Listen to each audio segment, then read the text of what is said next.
പലരും ചോദിക്കുന്ന ഒരു കാര്യമാണ് നെഗറ്റീവ് എനർജി എങ്ങനെ അറിയാൻ പറ്റും, ഇനി അതല്ല ആരെയും കൊണ്ട് നോക്കിക്കണമെന്നുള്ളത്. ഞാൻ പറയും അതിൻ്റെ ഒന്നും ആവശ്യമില്ല. ഈ ഒരു 5 കാര്യങ്ങൾ നിൻ്റെ വീട്ടിലുണ്ടെങ്കിൽ എന്തായാലും അവിടെ നെഗറ്റീവ് എനർജി ഉറപ്പായിട്ടും ഉണ്ടാവും. അതിൽ ആദ്യത്തെ ലക്ഷണം എന്ന് പറയുന്നത് ഒരു കാരണമില്ലാതെ വീട്ടുകാർ തമ്മിൽ അങ്ങോട്ടും ഇങ്ങോട്ടും വഴക്ക് ഉണ്ടാക്കുക എന്നുള്ളതാണ്. രണ്ടാമത്തെ ലക്ഷണം എന്ന് പറയുന്നത് പെട്ടെന്നുള്ള സാമ്പത്തിക ബുദ്ധിമുട്ടാവാം. അത് ചിലപ്പോൾ ഹോസ്പിറ്റൽ കേസാവാം, അതല്ലാന്നുണ്ടെങ്കിൽ വേറെ എന്തെങ്കിലും റീസൺ കൊണ്ടാവാം. അതായത് പൈസ വരുന്നുണ്ട് പക്ഷെ നിങ്ങളെ കയ്യിൽ നിൽക്കുന്നുണ്ടാവില്ല.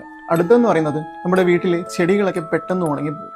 കാരണം നെഗറ്റീവ് എനർജി ആദ്യം വലിച്ചെടുക്കുന്നത് ചെടികളാണ്. പിന്നുള്ളത് വീടിൻ്റെ ഒരു പെർട്ടിക്കുലർ ഭാഗത്ത് നിന്ന് കുട്ടികൾ നിർത്താതെ കരയുന്നുണ്ടാവും.